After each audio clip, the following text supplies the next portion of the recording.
Hola, ¿qué tal? Buenas noches.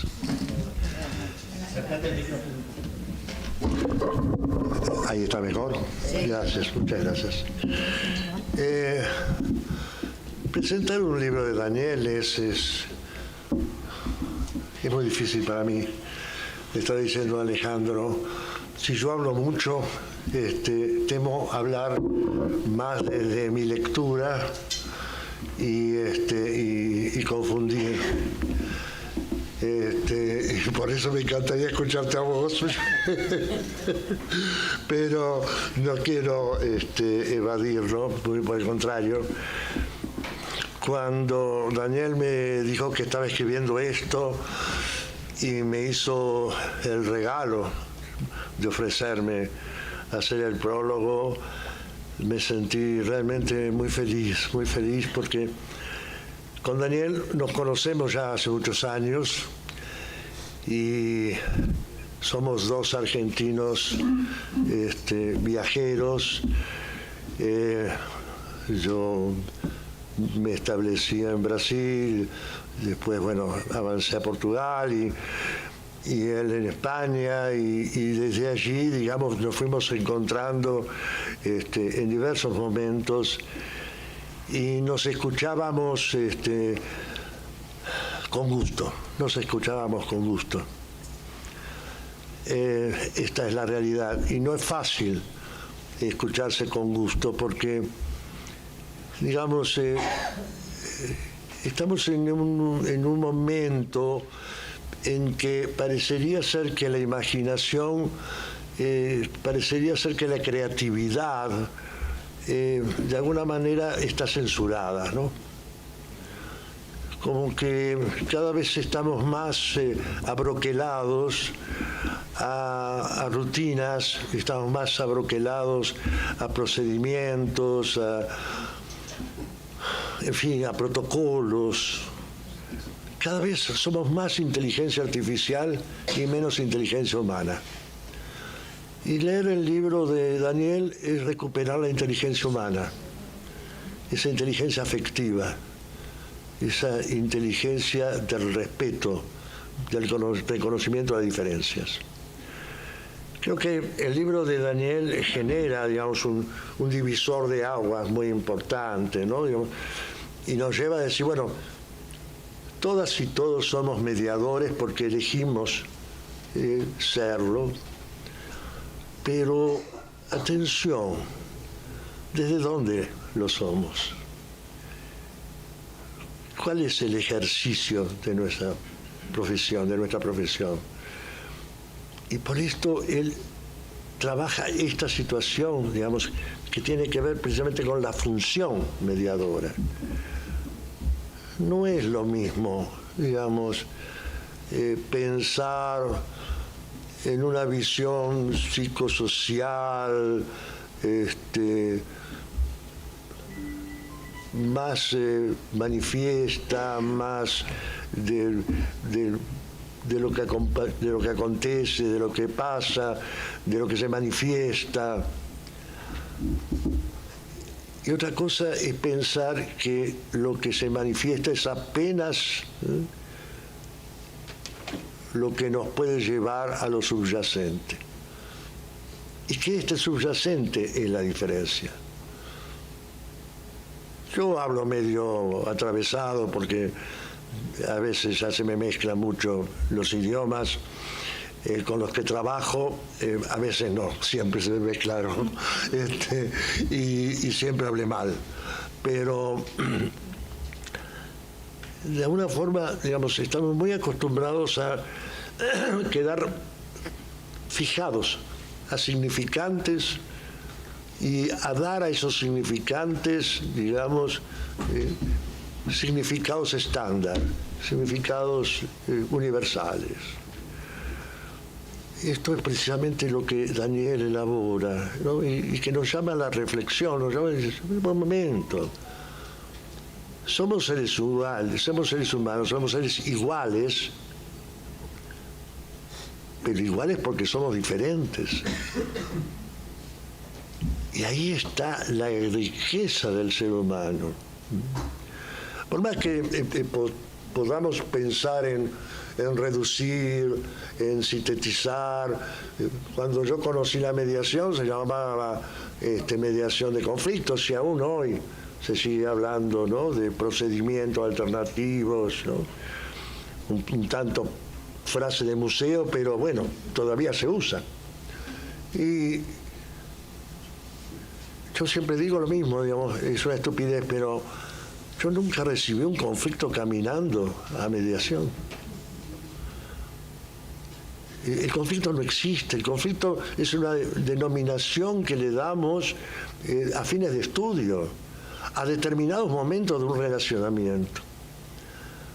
Entonces, ¿qué es la mediación para Daniel? Y de alguna manera reverbera, y ahí obviamente empiezo a traer mi propia visión de la mediación, pero para rescatar realmente el gran valor del trabajo de Daniel. Es decir, en general, en definitiva, lo único que hacemos es propiciar un espacio y un tiempo para que las personas se expresen, pero no se expresen desde lo ya dicho, se expresen desde lo no dicho, ¿no? Hay una frase que rescato de aquí del libro, que habla de oír y escuchar, ¿no? Y de alguna forma, digamos, este libro tiene realmente todo su trabajo desde que nació, pero, digamos, en mediación está, digamos, cerca de los 40 años de trabajo en mediación, y estos últimos años él se dedicó más a pensar la palabra y a investigar la palabra. Y entonces él llega aquí a decir, bueno, oír y escuchar, ¿no? Oír es la capacidad natural de percibir los sonidos. Estoy de acuerdo. Bueno, soy un estúpido si no lo fuese. Reconocerlos y diferenciarlos. Ahora, escuchar es un proceso mucho más complejo, porque se mezclan, digamos, lo que es dicho de lo que es escuchado. Y esta es la gran situación de la comunicación humana, que es la incomunicación humana, porque nos produce la ilusión de que estoy entendiendo lo que el otro dice, y estoy entendiéndolo desde mis significados.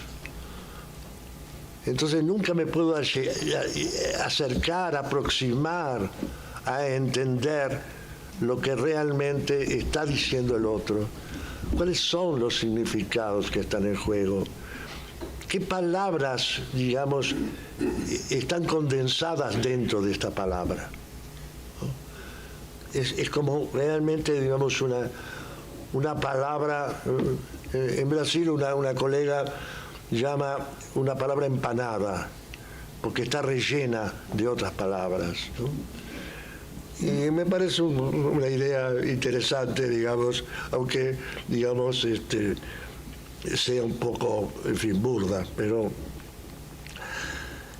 Y me parece que esta complejidad de la que parte del ser humano es la que necesitamos, digamos, incorporar mediadores y mediadoras. No podemos ir a una mediación para una separación. No podemos ir a una mediación para un contrato o una división de sociedades.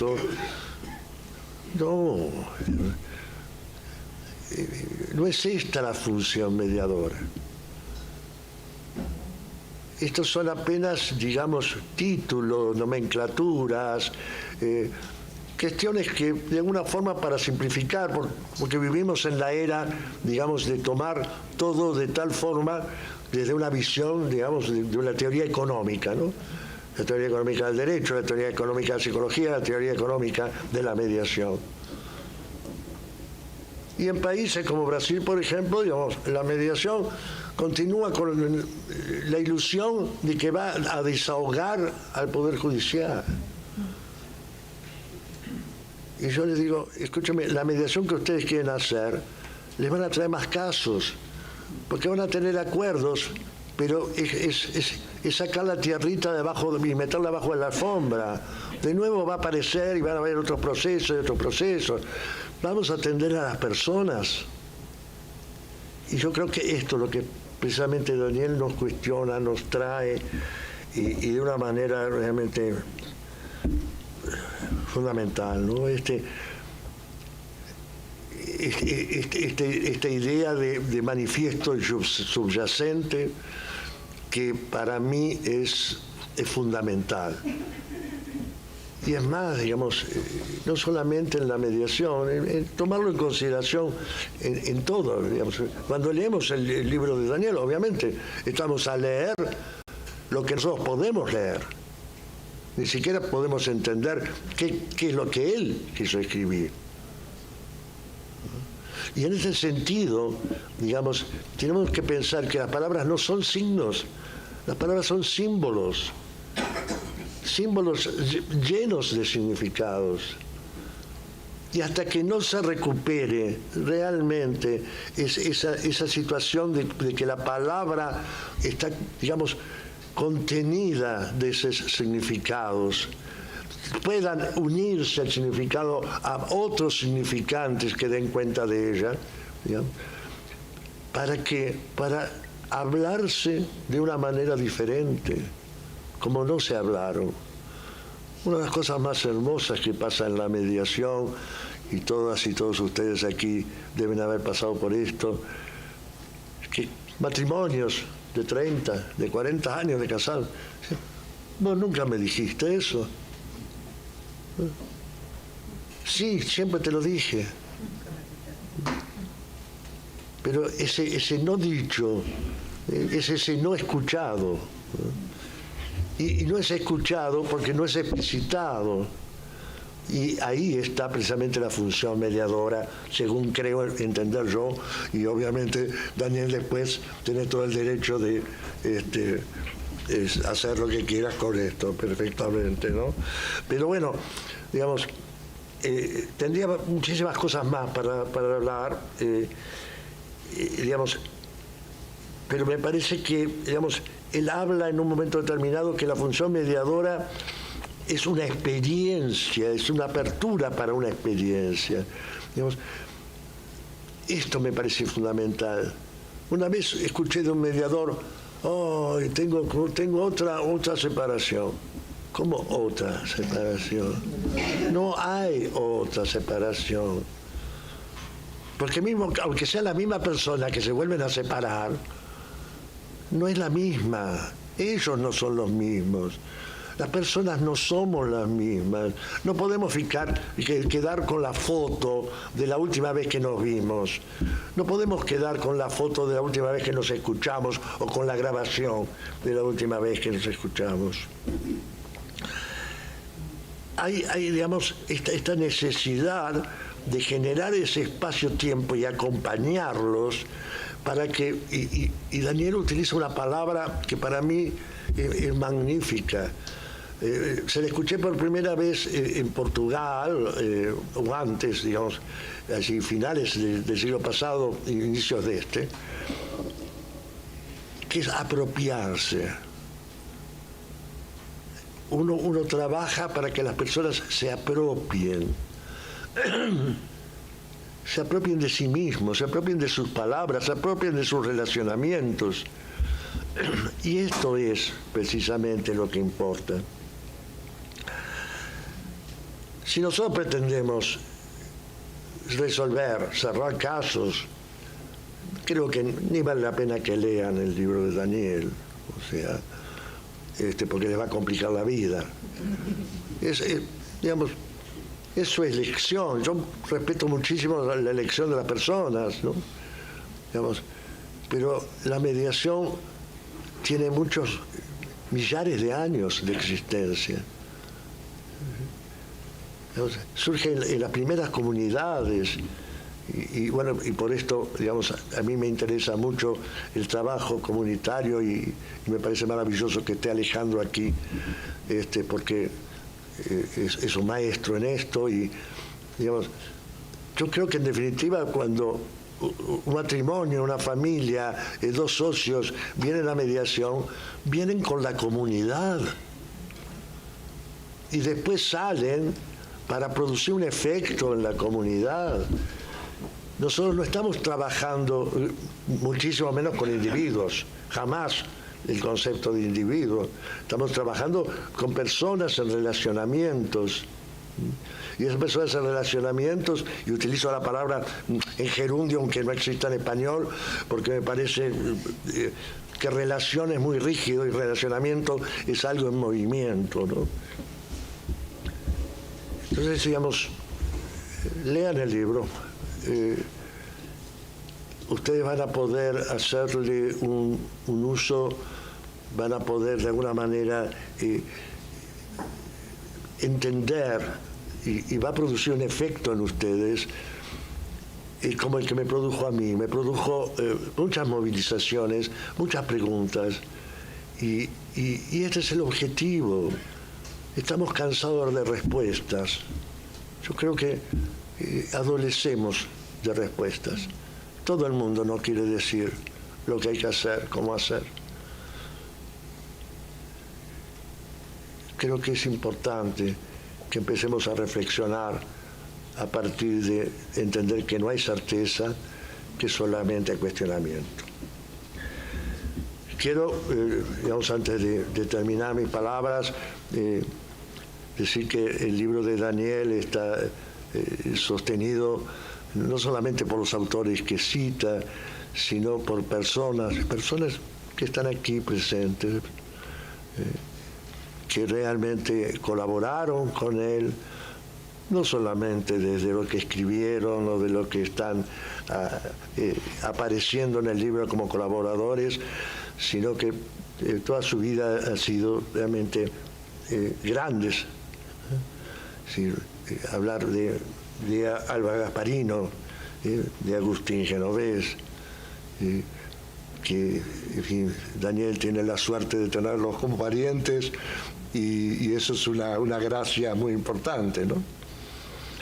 Estela Maris, ¿no? Estela Maris Nieto, que de alguna forma para mí conocerte fue una maravillosa emoción, Y Rosa Bustamante, que ha trabajado siempre con Daniel a partir de esta visión del censo-aprendizaje, que de alguna forma, digamos, está presente en uno de los capítulos. Entonces, digamos, gracias, Daniel, por haber escrito este libro, gracias por haberlo publicado y muchísimas gracias por haberme pedido hacer el prólogo. Te felicito.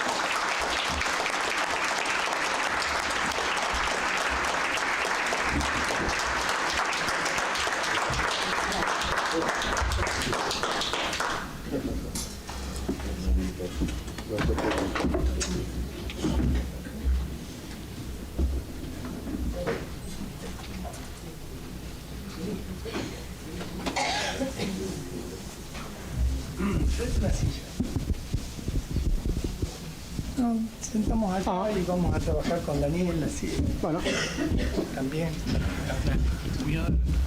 Te saludo.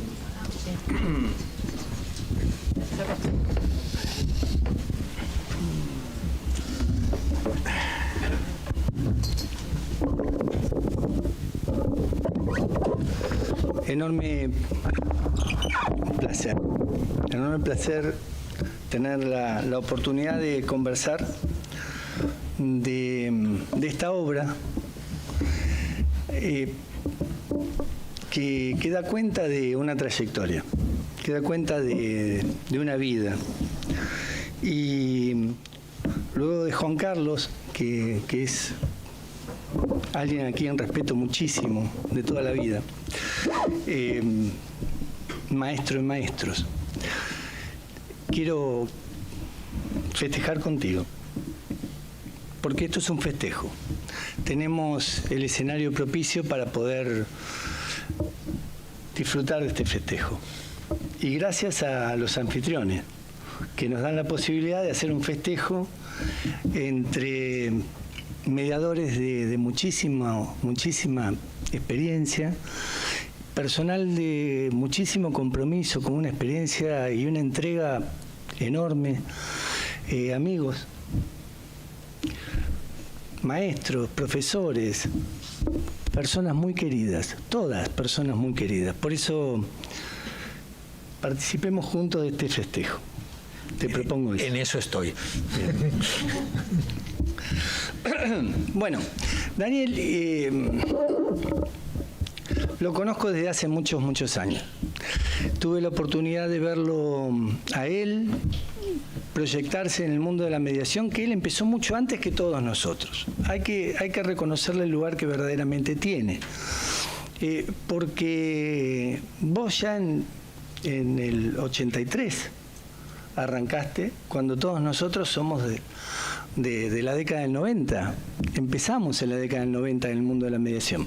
Pero vos en el 83 ya te diste el lugar de pensar alrededor, de reflexionar alrededor del mundo de la mediación. Con lo cual nos llevas una década de ventaja, y esa década de ventaja tiene también secuencias en tu modo de pensar la mediación.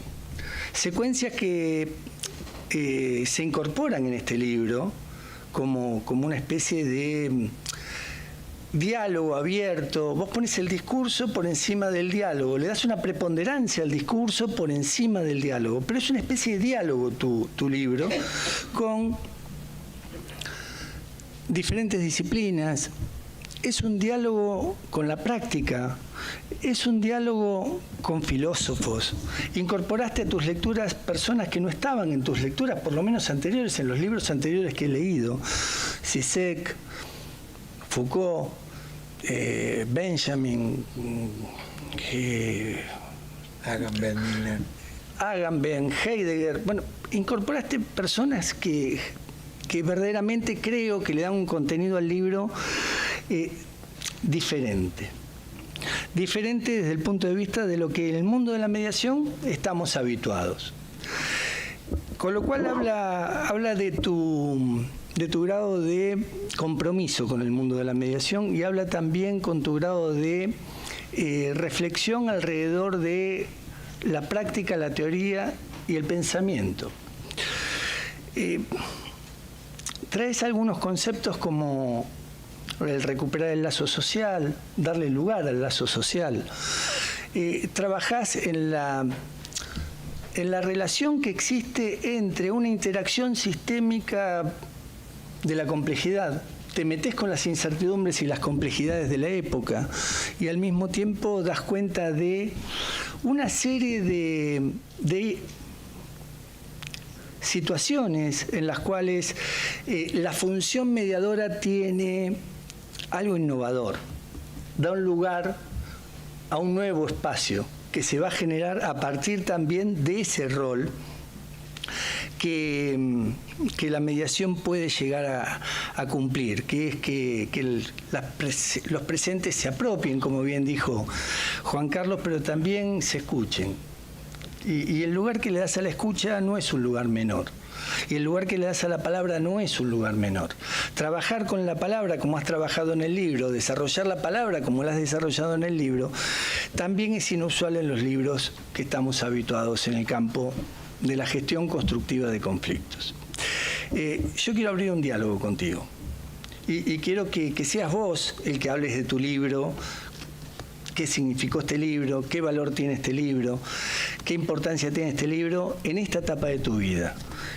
Me gustaría que hagas algunas reflexiones alrededor del libro, pero yo te voy a hacer solamente una pregunta que tiene que ver con vos.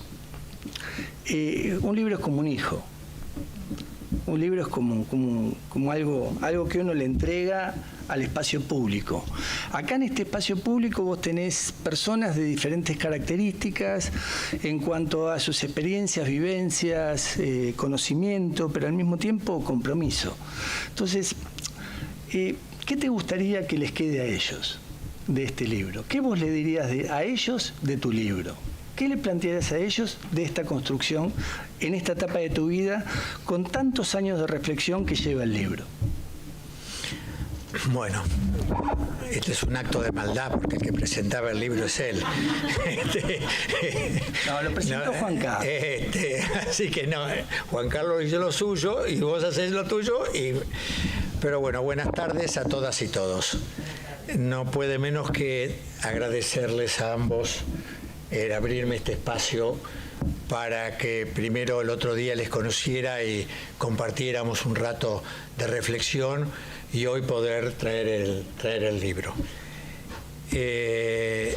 Agradecerle a Juan Carlos y a Alejandro que aceptaron venir a poner acá la cara por el libro. Yo lo que siento, la primera cosa que siento, después de que hayamos pasado por tantos autores, es decirle que este libro nace en Argentina. Este libro nace en este libro, que es del año 93. Este libro fue escrito en España, porque los españoles me dijeron que habláis muy bien los argentinos, pero ¿dónde está escrito? Google no existía, la librería, la biblioteca donde iba no había nada, pues nada, lo escribí. Y esta es mi reflexión de lo que yo entendí que habíamos hecho desde el 83 al 90. Supervivientes del 83 al 90 está Mario Dubois, mi amigo, compañero de facultad y socio, con quien fundamos el AIEF en el año 93, Ana Santo y Dora Lobo, que no están, y su señoría Eduardito Cárdenas, que si bien no pertenecía al AIEF, tuvo la sabiduría y el coraje de decir públicamente un día en España que él, siendo juez, nunca había pensado que audiencia venía de audire. Y audire es escuchar. Y él nunca iba a una audiencia a escuchar, él iba a decir.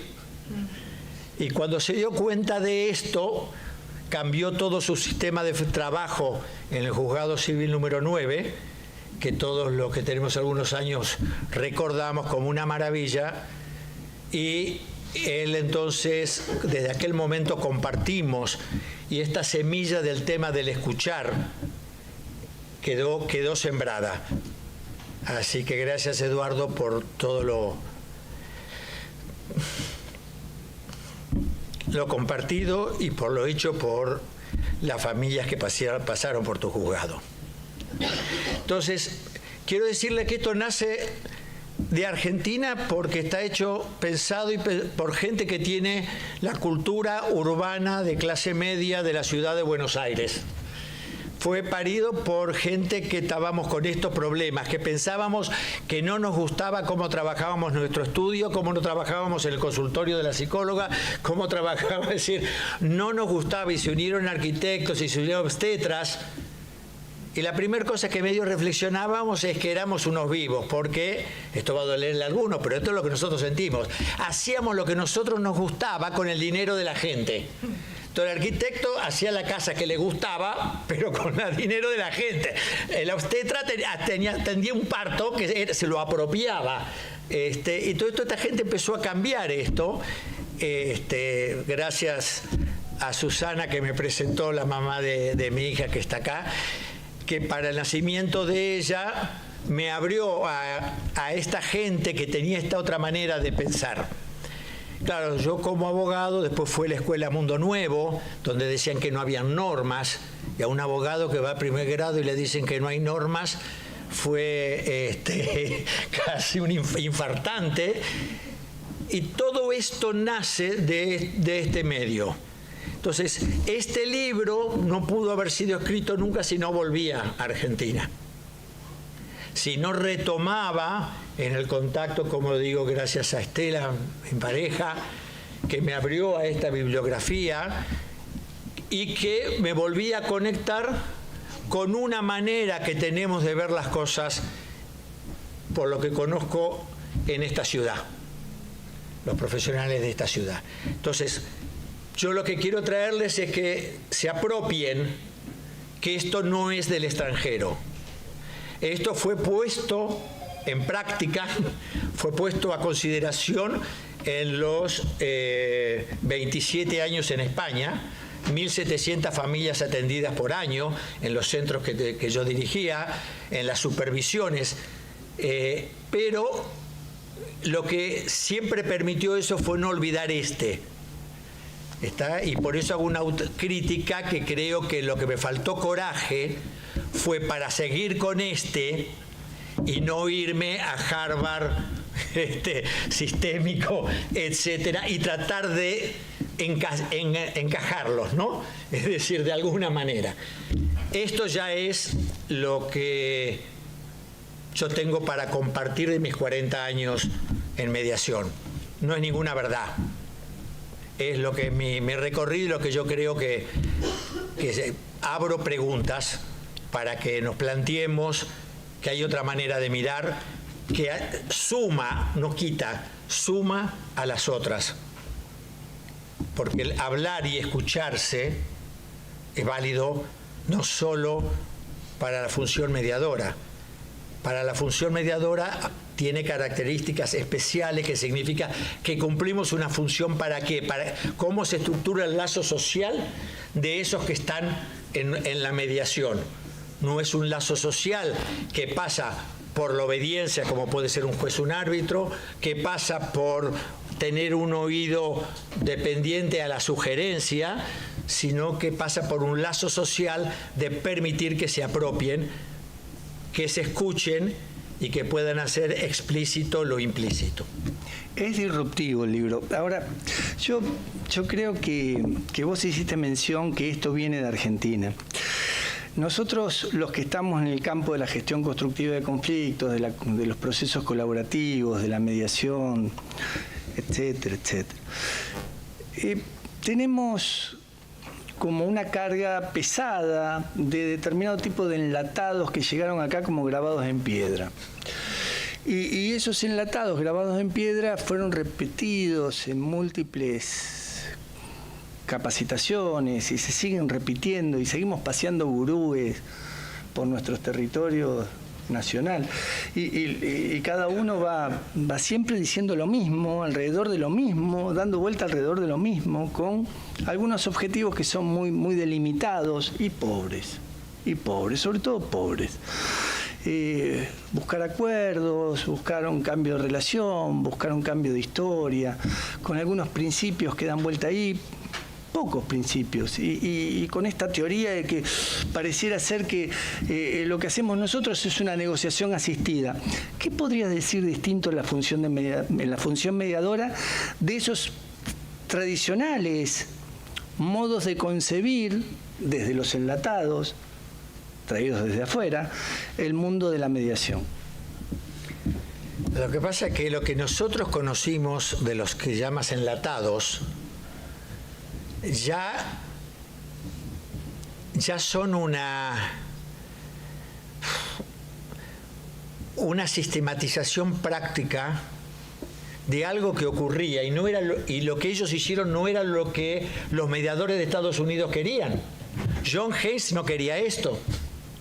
Es decir, ellos representaban al mediador como un hombre con unas orejas muy grandes y una boca muy chiquita, porque lo que tenía que hacer el mediador era escuchar. Y nos llenamos de marcos teóricos que nos dieron un soporte académico que nos autoriza a hablar, porque sabemos. Tenemos un saber referencial que nos autoriza a hablar. Y por lo tanto, damos vuelta a la situación porque nos tienen que escuchar. Dejamos de ir a la audiencia a escuchar, sino que vamos a la audiencia a hablar. Entonces, la función mediadora, lo que apunto es que nos demos cuenta que es crear un espacio que es seguro porque no hay juicios de valor, no hay, no hay formas de juzgar ni de prejuzgar lo que se dice. Se escucha y todo lo que se escucha vale. Se escucha de la manera en que la gente quiere decirlo, no hay ground rules o reglas de cómo se debe hablar, porque si yo esterilizo el lenguaje diciendo cómo se debe hablar, no van a ver las resonancias ni las evocaciones propias de esa persona, sino, digamos, lo de que queremos que se porten bien, que sean colaborativos, que no digan palabras soeces, que se hablen bien, que no levanten la voz, que no se interrumpan. Queremos que hablen como nosotros creemos que es bueno hablar. ¿Y quiénes somos nosotros para decir lo que es bueno hablar? Entonces, es crear un espacio que sea seguro para que uno pueda hablar como quiere hablar y como puede hablar, y donde haya un tiempo, porque el tiempo es un tiempo que tiene que ver con lo que nos pasa, con lo que escuchamos. Lo que nos pasa a nosotros, personas mediadoras, pero lo que les pasa a ellos, no solo cuando nos escuchan, cuando se escuchan. Cuando alguien se escucha y escucha, le trae asociaciones. Estas asociaciones vienen de atrás, pero van a afectar para lo que salga para adelante. Vienen resonancias que no las puedo decir todas, porque no puedo decir todo. Entonces los mediadores tenemos que saber que la gente va a decir solo un poquito, no puede decir todo porque es imposible decir todo. Entonces, en eso, ir diciendo algo, ir escuchando algo y dándole al tiempo que cada uno necesita y que nosotros, personas mediadoras, necesitamos. Y hay un tiempo externo que también debe respetarse, que lamentablemente las leyes la ponen para cumplir lo que decía Juan Carlos de vaciar los tribunales, que así no se han vaciado. La última ley que sale en España, el proyecto de ley, empieza la exposición de motivos. No habiendo tenido la mediación el resultado esperado en Europa en cuanto que facilitara acciones que permitieran que los tribunales... No, así empieza. Y dicen, pero es un problema de cultura. No se logró porque es un tema, tenemos que cambiar la cultura de la gente, si tenemos que adoctrinarla a la gente, que se adapte a otra cosa, que no cuestione nada.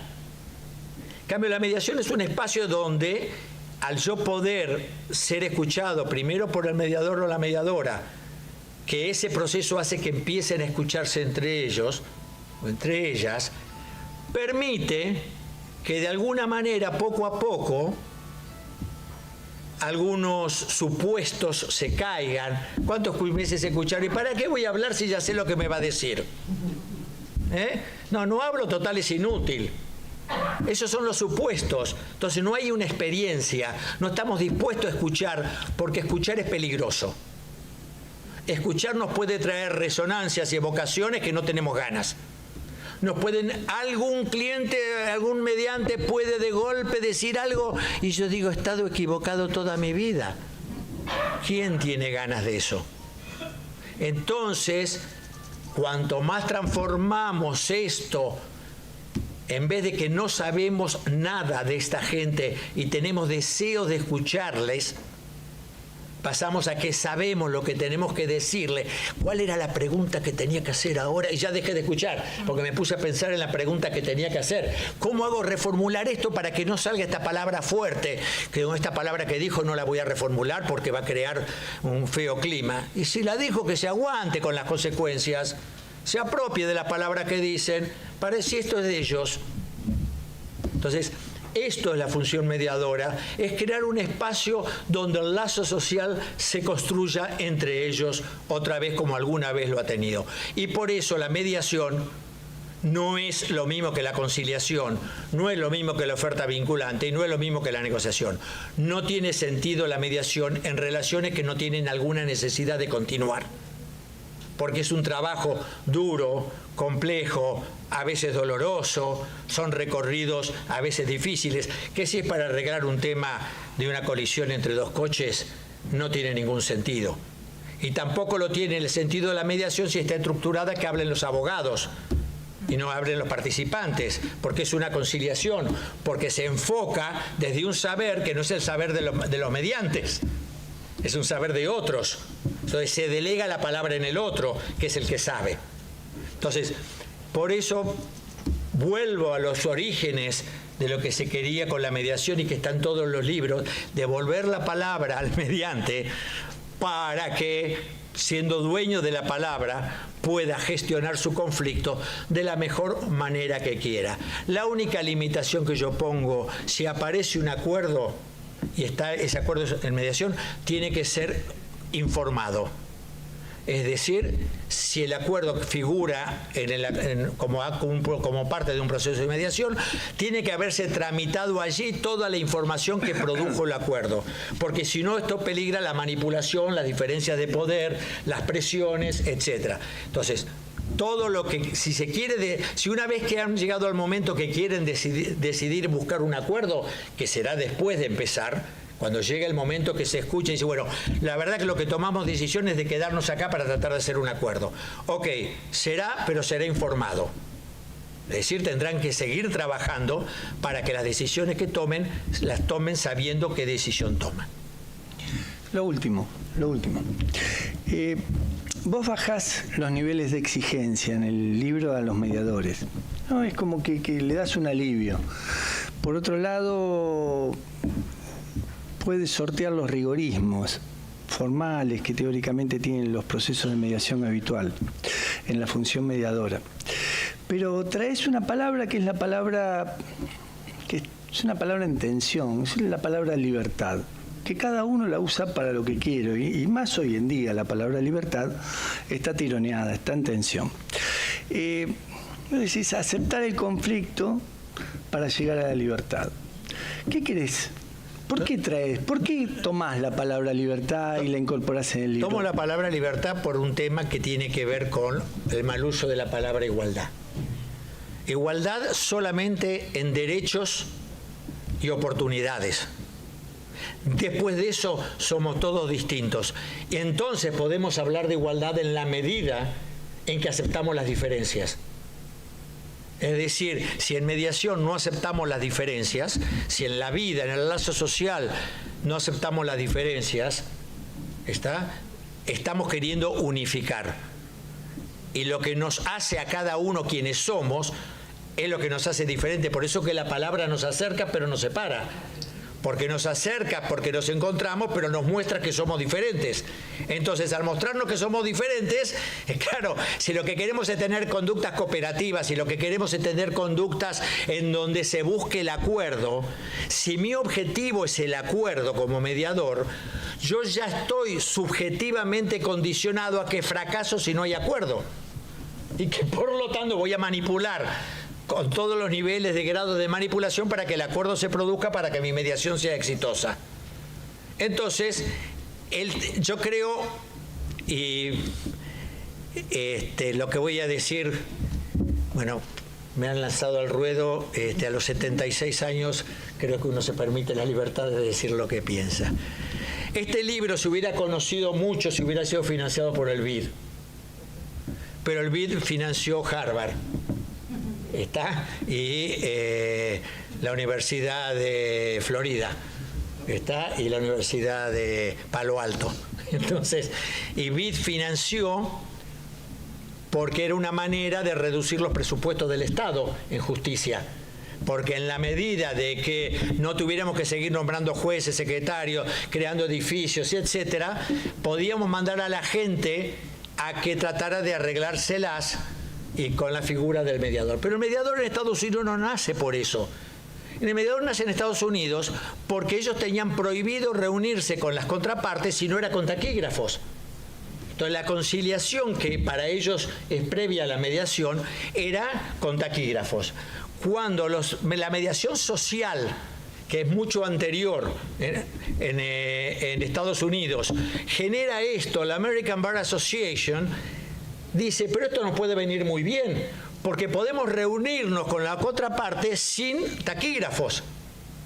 Y entonces, en el año 2000, todas las fundaciones que manejaban centros de mediación social o escolar, etcétera, en todo Estados Unidos, se reúnen en una Conflict Resolution Association y la otra, la escolar, que no me acuerdo cómo se llama. ¿Para qué? Para poder hacerle frente a la American Bar Association, porque los abogados son tan poderosos, para que no distorsionaran lo que era la mediación. y se trabaja 5 años en hacer un código deontológico en Estados Unidos, que se hace entre el 2000 y el 2005, y yo fui invitado a participar como presidente del Foro Mundial de Mediación, que fundé con otra gente en el año 95 en España, y esto fue en el año 2000, y tomaron 5 años en hacer el código deontológico. Pero esta mediación que nosotros conocemos surge por una necesidad de los abogados americanos para hacer la conciliación que hacíamos nosotros toda la vida. Entonces, esto se monta en la posibilidad del modelo de achicar el Estado. Y entonces la gente paga la mediación, ya no la paga. Pero claro, nadie pensó en los abogados. Entonces, yo te voy a mandar a alguien a mediación para que vos hagas la mediación, me resuelvas el conflicto y yo qué cobro. Es decir, el abogado vive del litigio. Y si nosotros le quitamos el litigio y no le damos nada, no va a progresar, se va a transformar en más de lo mismo. Pasó acá, pasó en España, pasó en todos lados del mundo, porque nadie se puso a pensar, ni en los colegios de abogados, cuánto cobraba un abogado que en vez de mandar a su cliente a litigio, lo mandaba a una mediación y con eso resolvía. Si le hubieran dicho que tenía derecho a cobrar el 50 o el 75% del honorario, casi sin trabajar, acompañando a sus clientes, la mediación creo que hubiera tenido otro destino. Entonces creo que lo hicimos mal los mediadores, porque quienes somos que debemos escuchar y no dejar a nadie afuera, no lo hicimos. Nunca es tarde para reconocer los errores y tratar de ver si podemos revertirlo para que la mediación sea una función en beneficio de los mediantes. Gracias.